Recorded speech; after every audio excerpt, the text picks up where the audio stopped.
Bismillahirrahmanirrahim. Assalamualaikum warahmatullahi wabarakatuh. Perkenalkan, nama saya Fadilatul Fitriani dari kelas PGMID Fakultas Tarbiyah dan Ilmu Keguruan IAIN Ponorogo. Di sini saya akan mereview jurnal yang berjudul Ekonomi Kerakyatan sebagai Paradigma dan Strategi Baru dalam Pembangunan Ekonomi di Indonesia.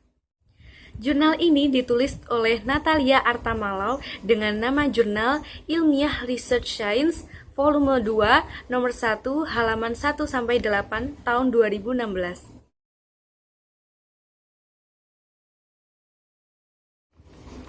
Pancasila pada hakikatnya menjamin kesatuan bangsa, kemerdekaan, dan kedaulatan nasional. Pancasila juga mengakui dan menjamin terlaksananya pembangunan nasional sebagai upaya berkelanjutan dalam mencapai tujuan nasional negara Republik Indonesia.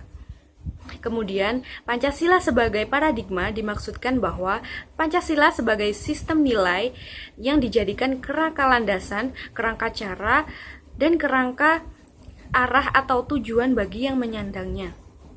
Salah satunya adalah pembangunan dan pengembangan ekonomi nasional yang memang menjadi tujuan nasional negara Republik Indonesia. Tujuan penelitian ini untuk mengetahui ekonomi kerakyatan sebagai paradigma dan strategi baru dalam pembangunan ekonomi di Indonesia. Subjek dari penelitian ini adalah sistem ekonomi kerakyatan yang berlandaskan Pancasila. Metode yang digunakan adalah metode tinjauan literatur atau library research. Penelitian ini menunjukkan bahwa sistem ekonomi yang sesuai dengan Indonesia adalah ekonomi kerakyatan sebagai paradigma dan strategi baru dalam pembangunan ekonomi nasional di Indonesia, yang juga mendasarkan pada nilai-nilai Pancasila. Karena Indonesia membutuhkan pembangunan ekonomi yang bukan hanya mengejar pertumbuhan saja, tetapi juga demi kemanusiaan dan kesejahteraan yang didasarkan kekeluargaan, juga menghindarkan diri dari persaingan bebas, monopoli, serta penindasan manusia satu dengan yang lainnya.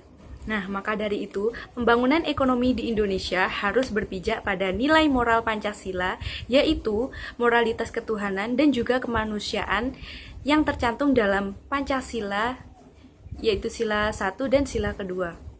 Nah, jika kita menggunakan sistem ekonomi yang mendasarkan pada sila-sila Pancasila tersebut, maka kita secara otomatis akan menghargai hakikat manusia, baik selaku makhluk individu, sosial, maupun makhluk Tuhan. Nah, jika kalian ingin bertanya, apa alasannya menggunakan prinsip ekonomi kerakyatan ini? Nah, alasannya yang pertama adalah karakteristik Indonesia sendiri yang menyebabkan Indonesia harus merumuskan konsep pembangunan ekonomi yang kuat, stabil, dan berkeadilan, serta sesuai dengan politik rakyat. Yang kedua, tuntutan konstitusi yang menuntut tata ekonomi yang memberi peluang kepada seluruh rakyat atau warga negara untuk memiliki aset dalam ekonomi nasional. Yang ketiga adalah fakta empirik, yaitu krisis moneter yang berlanjut ke krisis ekonomi dan jatuhnya nilai tukar rupiah terhadap dolar, serta investasi 0%. Bahkan terjadi penyusutan kapital pada periode tertentu. Dan yang keempat adalah kegagalan pembangunan ekonomi pada periode tertentu, seperti krisis hutang Pertamina dan juga krisis anjloknya harga minyak. Nah, selain itu, kita juga harus mengakui bahwa penduduk miskin juga makin meningkat, kesenjangan pendapatan antara golongan penduduk dengan antar daerah juga makin lebar. Nah, dari itu semua, kita dapat menyimpulkan bahwa yang dibutuhkan Indonesia saat ini adalah strategi baru dalam pembangunan ekonomi, yaitu dengan menerapkan sistem ekonomi kerakyatan itu sendiri. Karena apa? Karena jika yang ditempuh benar, maka semua program pembangunan adalah sekaligus program penanggulangan kemiskinan. Nah, jika tadi kita membicarakan tentang alasan mengapa menggunakan ekonomi kerakyatan, sekarang apa sih sebenarnya ekonomi kerakyatan itu? Nah, ekonomi kerakyatan adalah sistem ekonomi yang berbasis pada kekuatan ekonomi rakyat. Ekonomi rakyat sendiri berarti kegiatan ekonomi atau usaha yang dilakukan oleh rakyat kebanyakan atau mayoritas dengan secara swadaya mengelola sumber daya ekonomi apa saja yang diusahakan atau dikuasainya. Nah, kegiatan ini disebut dengan UKM atau usaha kecil dan menengah yang ditujukan untuk memenuhi kebutuhan dasar.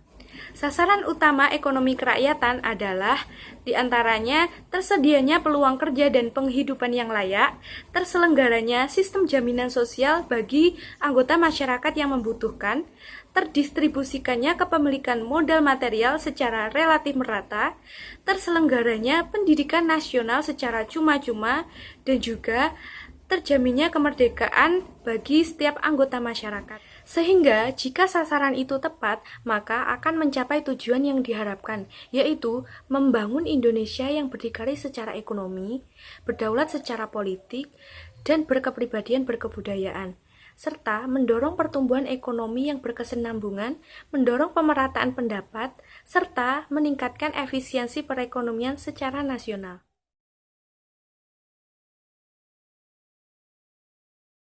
Hakikat kedudukan Pancasila sebagai paradigma pembangunan mengandung pengertian bahwa dalam segala aspek pembangunan nasional harus berdasarkan pada nilai-nilai yang terkandung dalam sila-sila Pancasila.